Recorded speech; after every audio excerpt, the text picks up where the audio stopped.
Sveiki atvykę į Prahą. Čekijoje jau esu buvusi kelionės į Kroatiją su tėvais metu, bet sostinėje dar neteko būti. Čia praleisime ilgąjį savaitgalį, tad pirmiausia susipažinkime su laikinais namais. Mes jau Čekijoje ir mes jau esame savo bute. Ir dabar aš pirmas dalykas, ką noriu parodyti jums šitą butą. Šitas butas yra kaip muziejus. Ką tik išlydėjom šeimininkę, tai dabar galim jau sau leisti ir jums parodyti viską. Tai rodau. Čia įeinam pro duris. Ir prieš kambarį mus pasitinka paveikslai. Šitas tikras yra, matau. Čia einam toliau, Karolis stovi savo. Čia yra svetainė.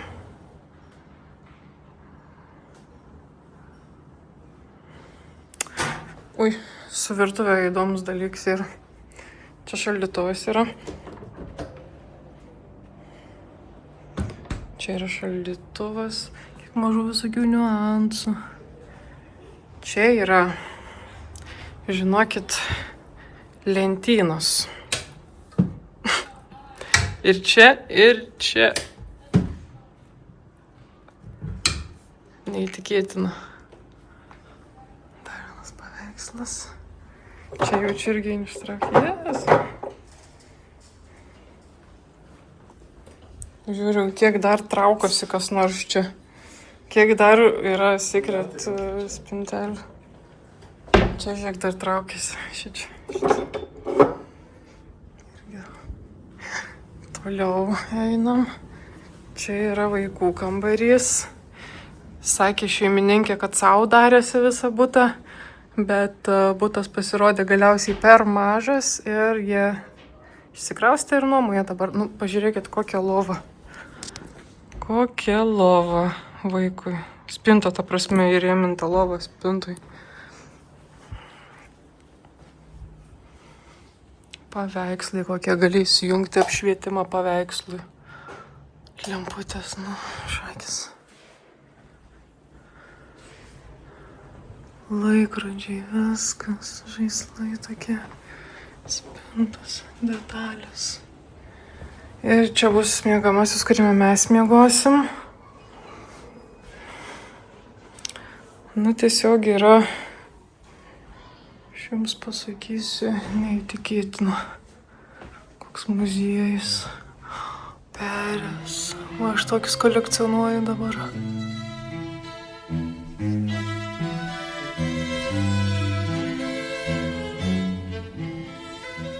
Čia pridėta visokių rekomendacijų, kur nuvaryti. Sakė, po visas šitas vietas jie patys lankosi.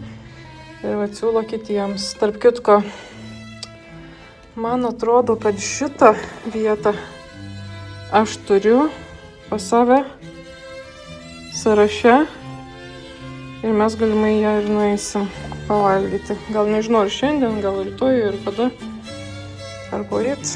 Turim šitų dienų. Bet man atrodo, kai kurias tikrai turiu užsirašius. Čia aš šitam gražiam veidrodį. O čia dar vonia. Vonia nedidelė va. Galėtų sukeisti tos du vietą, būtų Lietuvos vėliava. Marilyn Monroe. Marilyn Monroe. O, prisidėjo paveikslą. Aš irgi dabar noriu savo vonioj, va taip, kad man būtų paveikslai.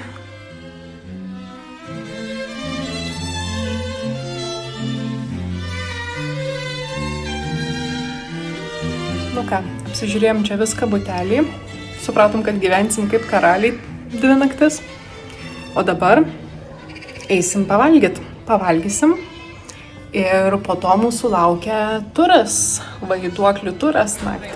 Atvarėm pavalgyt, esam tokioj labai tradiciniai vieteliai čekų. Labai tradicinis maistas, labai tradicinis alus. O kas yra čekų tradicinis alus? Čekų tradicinis alus yra pilsneris. Visi turi žinoti, kad pilsneris yra kilęs iš Čekijos. Todėl mes dabar ir gersim pilsner urkel, tradicinį čekišką aliuką. Pasiėmėm appetizerį, čia yra čekiškas camembertas, ragausim dabar su duonele, tradiciškai, bet vis tiek lygiai. Dabar pilsneriaus kaina yra 7,2 Tai vienas pilsneris, čia gaunasi euras 2,94. Eurai 94 centai. Tai žinokit, jau yra pigiau nei Lietuvoje. Jau yra pigiau negu Lietuvoje gerti iš vidurio. Kaip sakai, patiekalas vadinasi? Čiavapis.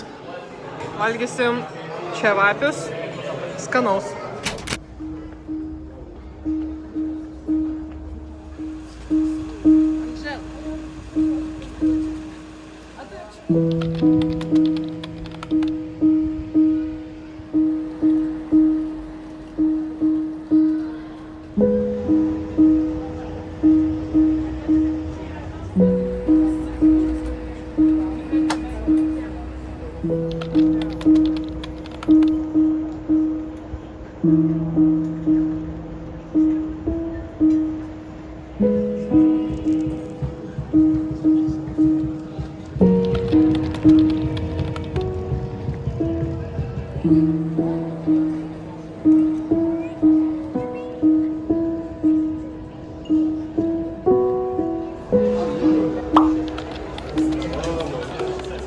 Aš pasiėmiau šitą, Karolis pasiėmė šitą.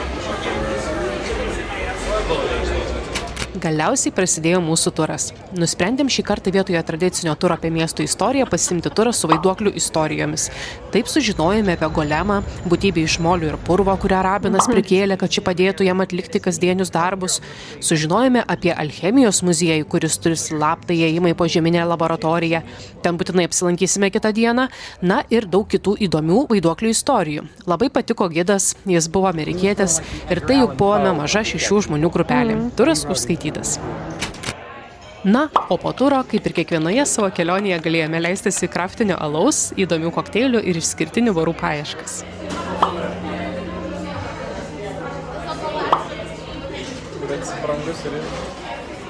Čia yra lageris, o ten yra... Čia yra IPL.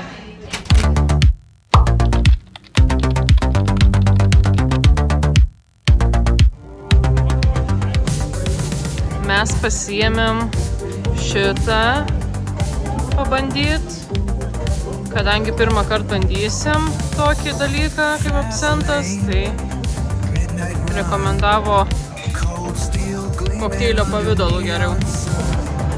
Kaina nemaža, čia gaunasi virš 20 eurų.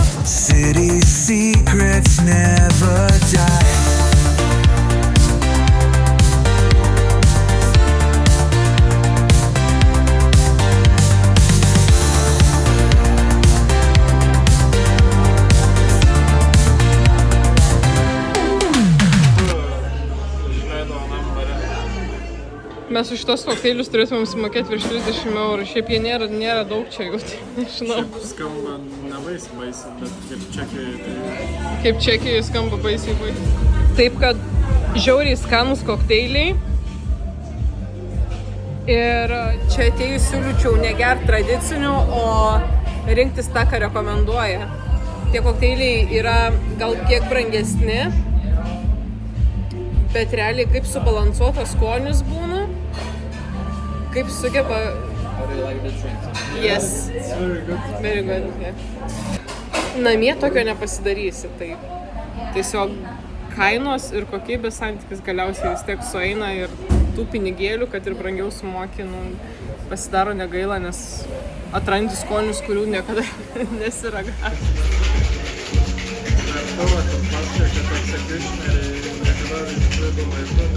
Nešiodavo kaip per filmus.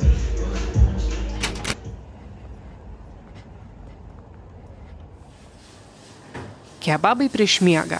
Gera idėja. Užsimerkiam, atsimerkiam ir prasideda antroji diena Prahoje. Nemelavau, nuėjome pavalgyti į vietelę, kuri buvo viena iš buto šeimininkės rekomenduojamų ir taip pat buvo mano sąraše. Teisingiau, nevalgėme vietoje, o parsinešėme savo skanėstus į butą. Buvo labai skanu.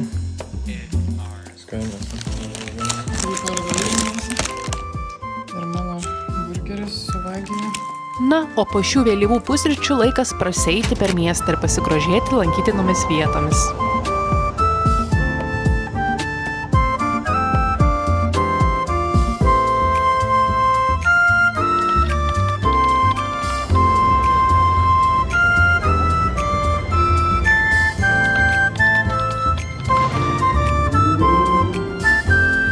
Čekijoje yra ne tik gražios architektūros ir gamtos kupinas miestas, bet ir vienas labiausiai savo kultūros dvasia žavinčių miestų pasaulyje. Kiekviename žingsnyje pajusite bohemišką dvasią miesto, kuriame gyveno ir dirbo Kafka, Mozartas, Einšteinas.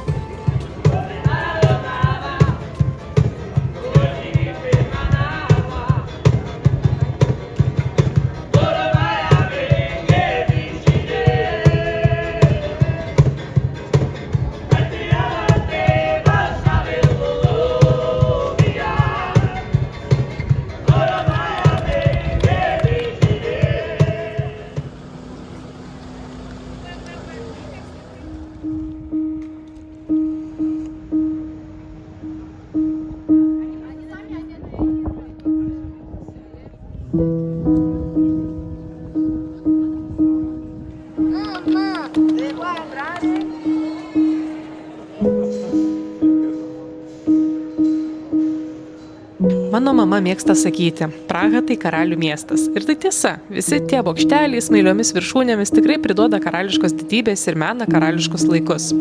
Man dar tokia mintis kilo būnant Prahoje, jog tai miestas, kur aš patikėčiau, jog gyvena Drakula. Prie šios minties atsiradimo ir bokšteliai prisidėjo ir greičiausiai girdėtos vaiduoklių istorijos.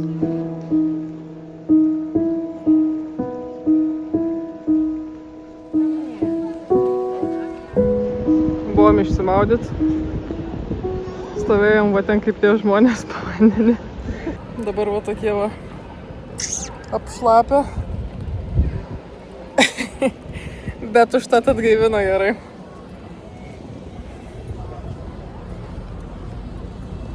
Nes karštai yra labai. Dabar yra 34 laipsnių. Kas galėjo patikėti, kad čia tiek bus. Patys čekai netiki. Stovi po kelio laistytuvu ir tai bando atsigaivinti. Nu, mes apžiūrėjom Prahos pilį. Prahos pilį ir katedrą. Katedra labai gražiai įspūdinga. Net neina nufilmuoti gražiai jos. Tokia didinga ir nėra kaip atsitraukti. Iš apačios geriau ten matos. O dabar varysim į vienuolyną, bet tiksliau net ne į patį vienuolyną, o atsigert alaus vienuolyno alaus daryklai, varyklai. Tai labai įdomu, bet dabar 20 minučių reikia eiti link ten mums. Taip, kad einam atsigaivinę.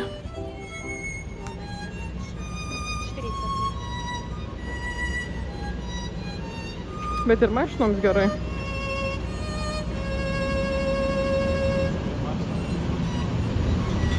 Dulkes nuplaun.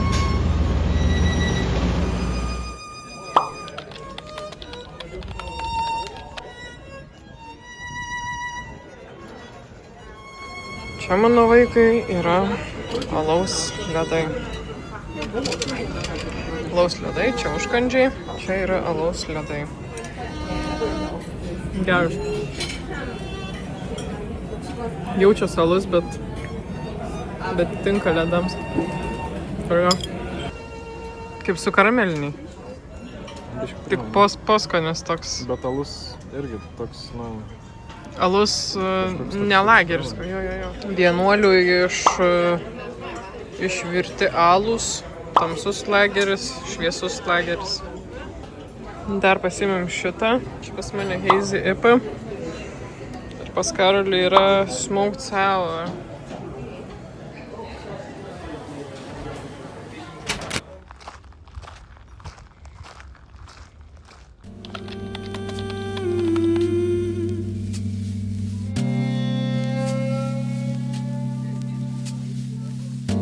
Savo kelionėse mėgstame miestuose vaikščioti ir transportu naudojamės mažai. Praha buvo neišimtis, net nejausdami surinkome virš 20 000 žingsnių.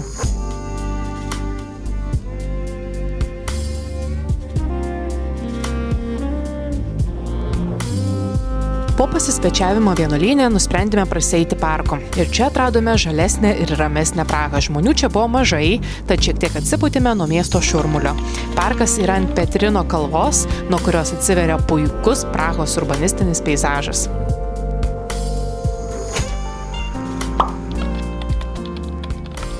ten iš to sąrašo pasiėmėm pas mane numerį 6, lageris, pas Karlį yra numeris 1, Elis, The Barn Ale.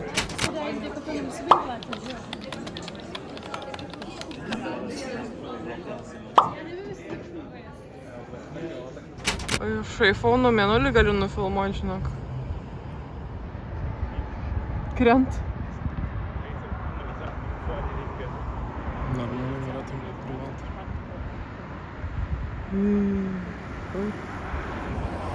Temstant nusileidome nuo kalvos, perėjome tiltą ir atsidūrėme tiesiai prie šokančio namo, kuris man įstrigęs atminty dar nuo studijų laikų.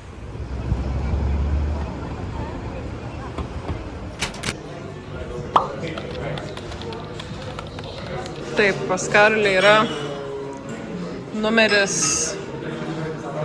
7, pas mane yra numeris 4. Susirūkiai? Rūgštus.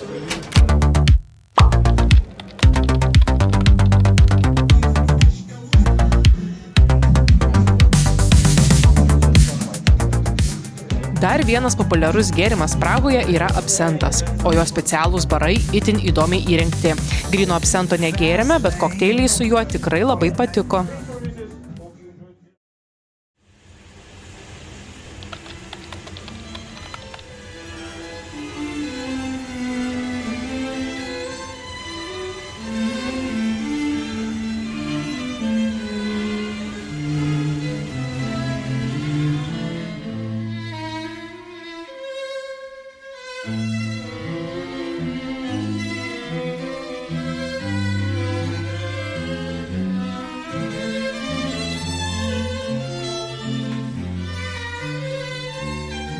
Nu ką, apleidžiam patalpas.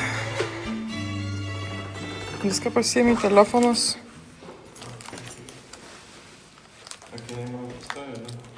Aš, žinok, man atrodo, telefono tai nepasiėmiau. Ai, telefoną. Kas čia?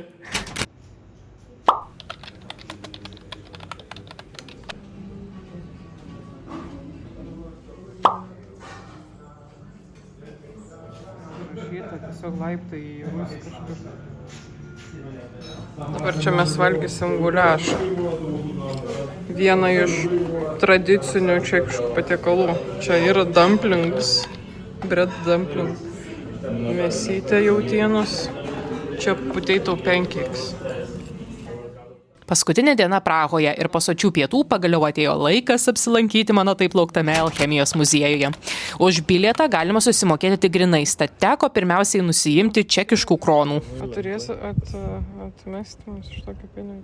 Bet tam po 200, man atrodo, vienas bilietas.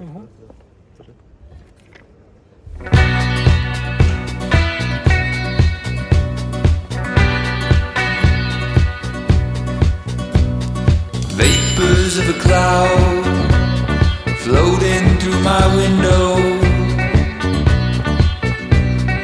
Voices whisper loud, thinking of a halo.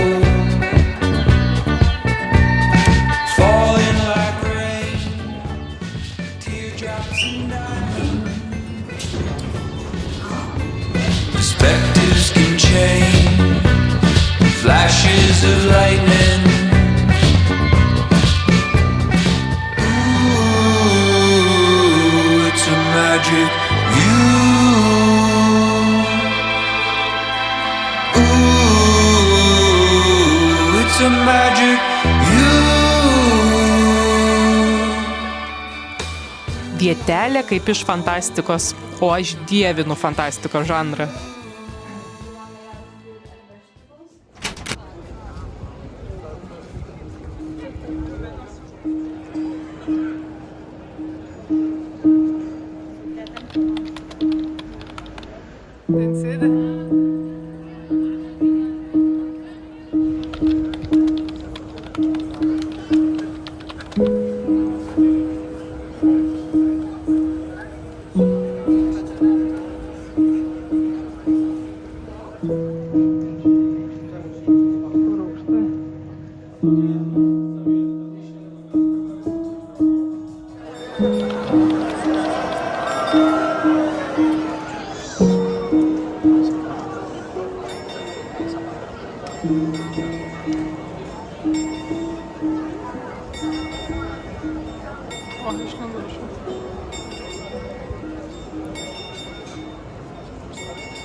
Antras labiausiai nuvilintis dalykas Europoje, tai jau mes jį pamatėm ką tik.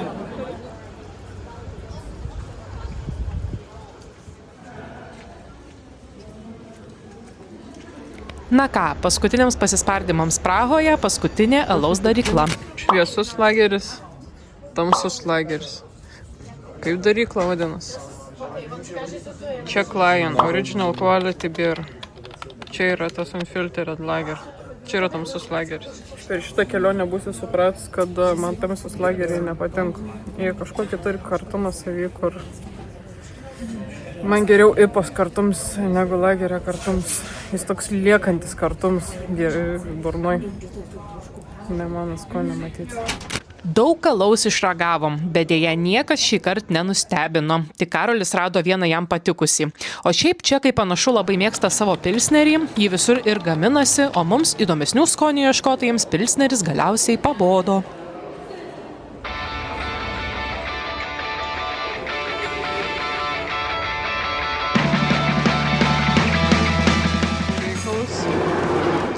Nusprendžiau pasiimti dabar pamiksuoto, kažkaip pažiūrėjom, pas juos meniu yra, jau ne pirmą kartą mačiau half and half draft beer. Šviesų lagerį su tamsiu lageriu maišu.